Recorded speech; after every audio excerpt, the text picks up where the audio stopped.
갑질 의혹을 받고 있는 이명희 이루재단 이사장이 경찰 조사를 받은 지 이틀 만에 다시 소환됐습니다. 확인할 사항이 많은 만큼 오늘 조사도 저녁 늦게까지 이어질 것으로 보이는데요.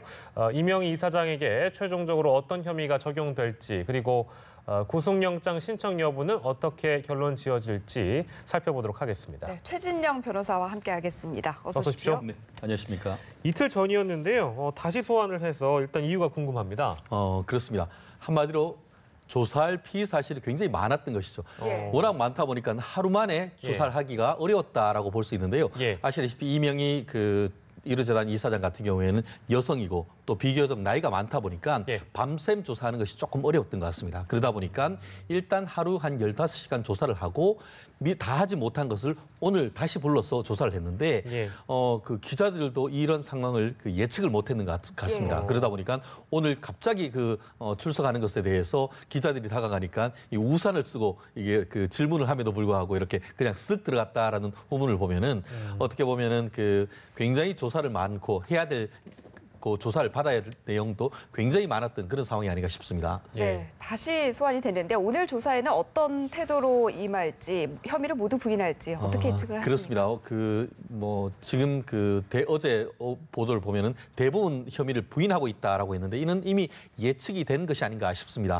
아시다시피 5월 초순에 이와 같은 문제가 생겼을 때 한진그룹에서 공식적으로 보도자를 내면서 즉 인천에 있는 한 호텔에서의 그런 폭행 사건으로서 물증으로 입증되는 것 이외에는 전부 다 부인을 하면서 하나하나 반박했던 것을 아마 시청자분들께서는 기억하실 것 같은데요. 그러다 보니까 어제 같은 경우에도 이 폭행했던 것에 대해서는 하나하나 다 부인을 했다라고 하고 있습니다. 그러다 보니까 죄를 인정을 하면은 조사가 굉장히 짧죠. 그렇지만 하나하나 혐의 사실을 얘기를 하는데 그것은 아니다. 아닌 이유는 뭐다라고 하면서 하나하나 반박하다 보니까 11명에 대한 피해 사실 다 확인 조사하는데 자체에도 굉장히 길고 어제 15시간, 오늘 같은 경우에도 어제 확인한 것 이외에 추가적인 조사를 하는데도 오늘 오전부터 지금까지도 조사하고 있는 것을 보면은 아마 오늘도 밤늦게까지 조사할 가능성도 있지 않을까 싶습니다. 일단 보강 수사를 현재 진행하고 있는 상황인데요. 이제 끝나게 되면 혐의를 확정하게 될 텐데 일단 얘기 나오고 있는 게 상습 폭행과 특수 폭행입니다. 이걸 적용할 수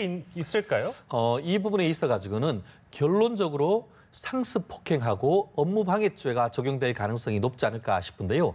상습 폭행 같은 경우에는 이른바 습벽의 발현, 한 사람을 폭행을 했는 것이 아니고 여러 사람을 비슷한 패턴으로 해서 오랜 기간 폭행을 해왔다라고 할 경우에는 상습 폭행이 적용되고 그럴 경우에는 일반 폭행에 비해서 2분의 1 가중 처벌됩니다. 더불어서 일반 폭행 같은 경우에는 합의하면 처벌되지 않는 이른바 반의사불벌죄지만 상습 폭행이 되면은 합의한다 하더라도 반드시 처벌을 하도록 그렇게 돼 있습니다. 그런데 지금 경찰 같은 경우에는 거의 한 달 넘는 기간 동안 피해자들 한 명 한 명 불러가지고 조사를 했는데 그와 같은 피해자들이 11명 가까이 이른다라고 한다고 하면은 비슷한 패턴으로 본인의 직원이나 아니면 용역 직원에 대해서 폭행을 했다라는 사실이 입증될 경우에는 상습 폭행이 적용될 가능성이 높고 더불어서 본인은 부인하고 있습니다만 대부분 부인하지만 본인이 하나가 인정하는 것이 아시다시피 2000년대 중반에 있는 인천에 있는 하얏트 호텔의 현장의 폭행 사건 그것 같은 경우에는 제3자로서 현장에 가서 업무를 하고 있는데 폭행을 했던 그런 부분이 있기 때문에 형법상 타인의 업무를 폭행에 의해서 방해하는 것으로 업무방해죄가 적용될 가능성이 있는데 지금 현재 언론 보도를 보면은 단순히 폭행 내지는 특수폭행, 상습 폭행으로 어떤 재판에 넘길 가능성이 있다고 보지만 법조인의 한 사람으로서는 상습 폭행과 그 당시 현장에 있어서의 업무방해죄로 재판에 넘겨질 가능성이 좀 높지 않을까 저는 그렇게 분석을 합니다. 일단 조사 결과를 토대로 경찰이 영장 신청 여부를 결정할 것으로 보이는데 영장 신청 가능성은 어떻게 보십니까? 이 부분에 있어 가지고는 아직까지는 단정하기 어렵다. 경찰 같은 경우에도 죄를 부인하고 있기 때문에 영장을 신청하는 것을 검토하고 있다라고 해서 원론적인 태도를 보이는데요. 기본적으로 영장이 청구되기 위해서는 범죄 혐의가 소명이 돼야 되는데 본인 같은 경우에는 대부분 지금 혐의를 부인하고 있지 않습니까? 그렇기 때문에 영장을 청구하게 된다고 하면은 본인의 부인에도 불구하고 피해자의 그 어떤 진술 더불어서 물증 내지는 제3자의 어떤 증인이 있다는 것을 그 간접적으로 보여주는데 과연 이 충분한 본인이 부인함에도 불구하고 폭행 사실을 입증할 만한 증거를 경찰이 확보했는지 그것이 굉장히 중요하고 더불어서 아무리 이게 상습 폭행이라 한다 하더라도 이 나머지 피해자들 11명 중에 1명은 처벌 불원 의사를 표현했고 10명은 처벌하기를 바란다고 하는데 향후에 회사 측이 회유를 해서 합의를 해버릴 경우에는 설령 상습 폭행이다 한다 하더라도 피해자와 합의할 경우에는 처벌 수위가 낮아질 수밖에 없습니다. 그렇기 때문에 앞으로의 어떤 그 변수, 합의인지 여부, 또 혐의가 인정되는지 여부, 이런 부분이 이 그 어떤 경찰의 조사 이후에 이 구속영장을 청구하는 데 대한 관건이 될 수 있기 때문에 경찰이 얼마나 피해자들을 이와 같은 그 회의로부터 막아내느냐, 이 부분도 굉장히 지켜봐야 될 부분이 아닌가 싶습니다. 네. 이명희 이사장에 대한 내용을 좀 짚어봤고요. 아직까지 조사 중입니다. 다음 내용으로 좀 넘어가도록 하겠습니다. 구급대원을 폭행하는 시민들, 그러니까 술을 먹고 그런 경우가 있어서 불행한 일이 저희가 있어서 보도를 해드린 적이 있는데 서울시가 구급대원을 폭행하는 경우에 엄정 대응하기로 했습니다. 어떤 내용이 있는지 좀 구체적으로 설명 좀 그렇습니다. 정확한 그 정책의 제목이 119 대원 폭행 근절 대책이다 이렇게 얘기했고 그와 같은 대책을 마련하는 것이 서울시인 것 같습니다. 말씀하신 것처럼 지난달에 이 전북 익산에서 이 술을 만취한 이 사람으로부터 구조를 하는 가운데 여자 대원이 폭행을 당했고 그로부터 한 달 뒤에 사망했는 안타까운 사건이 있었지 않습니까?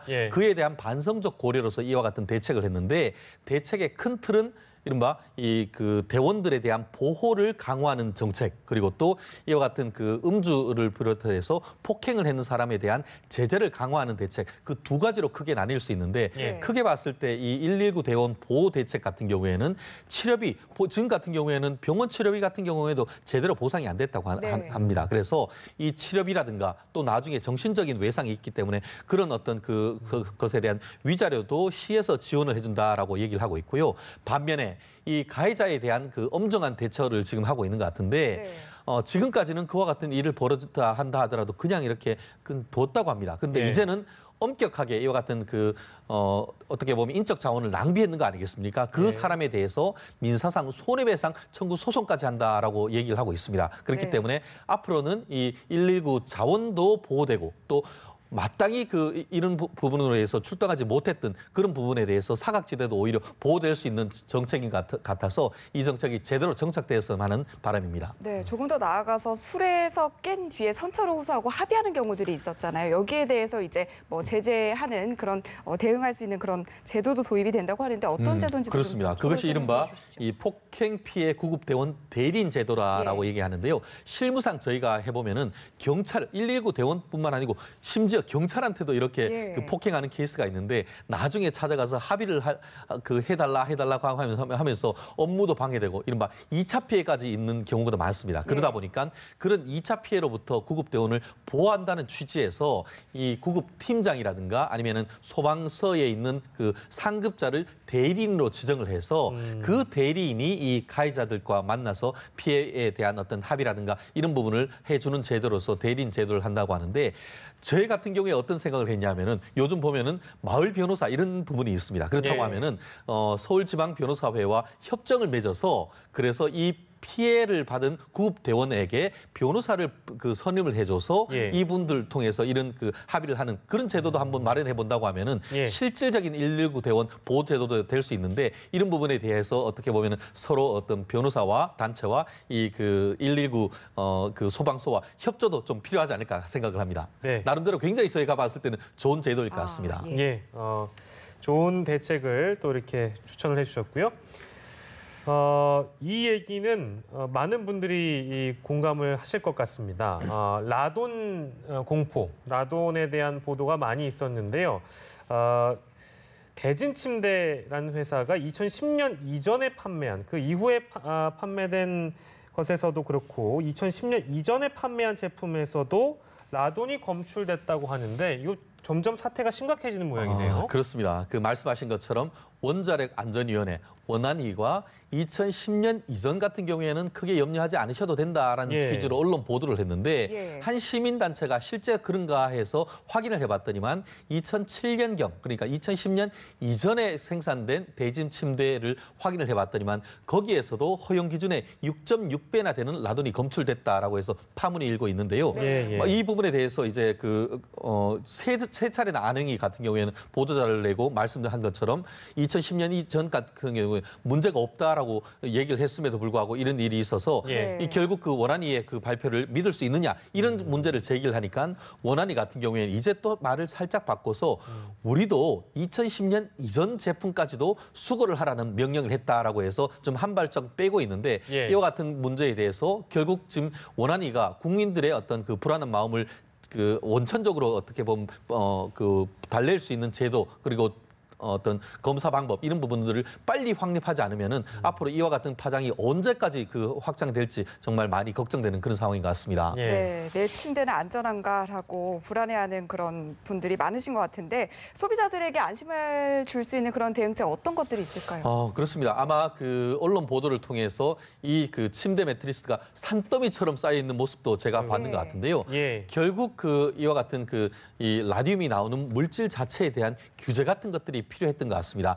어떻게 보면은 그 음이온이 나온다 이렇게 해서 건강에 좋다라고 했지만 오히려 음이온은 건강에 좋을지 몰라도 라듐이나 이런 것들이 나와서 오히려 건강을 해치는 그런 역설이 벌어지고 있는 것 같은데 예. 하나만 좋다라는 것이 아니고 종합적으로 이와 같은 부분을 검토할 수 있는 이 행정 대책이 필요한 것 같은데 말씀드린 것처럼 원자력 안전위원회뿐만 아니고 다른 각종 그 국가기관이 종합적으로 어떤 그 침대나 이런 부분에 대한 안전을 검사할 수 있는 그런 어떤 검사 방법 이 필요하고 만약에 문제가 됐을 때 지금 같은 경우에는 사전 대책뿐만 아니고 사후에 문제가 됐을 때에도 신속한 사실 확인 이런 부분이 제도적으로 어떤 나름대로 돼야 되는데 아직까지 전례가 없었냐? 벌써 2000년대 초반에도 이 한 언론에서 이 부분이 문제가 됐었는데 10년이 지난 이 시점에서도 비슷한 문제가 이 반복되는 점에서 예. 국민들이 원안위를 비롯해서 행정 당국에 질타를 하는 그런 상황이 아닌가 생각합니다. 예. 이게 지금 정부 부처가 기업 편들기에 나서고 있는 거 아니냐라는 얘기가 나오는데요. 이런 지적이 나오는데 정부가 어떻게 대응을 하고 있길래 이런 얘기가 나올까요? 그렇습니다. 기본적으로 이 부분은 그 기업을 관할하는 산업자원부에서 그 일을 합니다. 그런데 말씀드린 것처럼 이 원안이나 이런 데에서는 이 그 국민의 소비자를 보호를 위해서 이런 각종 권고를 하고 있는데 예. 산업부 같은 경우에는 이런 부분이 어떻게 보면은 기업에 대한 규제다 이런 걸 하다 보니까 나름대로 가이드라인을 요청함에도 불구하고 해외에도 사례가 없다 이런 식으로 해서 예. 그와 같은 가이드라인을 수용하는 것에 대해서 굉장히 주저하는 그런 모습을 보이고 있는데 네. 지금 최근에 알고 봤더니만 예를 들어서 이런 제품 표본 조사 같은 부분을 해라라고 하는 그 권고가 있었지만 그 예. 부분에 대해서 이 산업자원위 같은 경우에는 선진국에 전례가 없어요 했는데 확인해 봤더니만 그러한 유사한 사례가 독일을 비롯한 유럽 각국에서 있었다는 것이 밝혀졌습니다. 그러면은 예. 더더욱 그런 부분을 그 산자부 같은 경우에는 확인을 해서 그것을 정말 현실에 맞게 우리나라에 맞게 제도를 정착하는 노력이 필요해야 되는데 네. 지나치게 산업자원위가 기업 쪽에 편중되는 편을 들게 하는 것이 아닌가 하는 비판이 있습니다. 그렇기 때문에 앞으로는 이 부분 제가 말씀드렸듯이 이 규제하는 기관과 어떤 촉진하는 기관이 서로 협력하는 그래서 한 가지의 목소리를 낼 수 있다고 하면은 국민들이 좀 더 안심할 수 있지 않을까 생각을 합니다. 네, 원안위도 그렇고 산업부도 그렇고 확실히 좀 조사해서 국민들께 신뢰 있는 발표를 했으면 좋겠네요. 지금까지 최진영 변호사와 함께 다양한 사건 사고 소식 알아봤습니다. 고맙습니다. 들었습니다.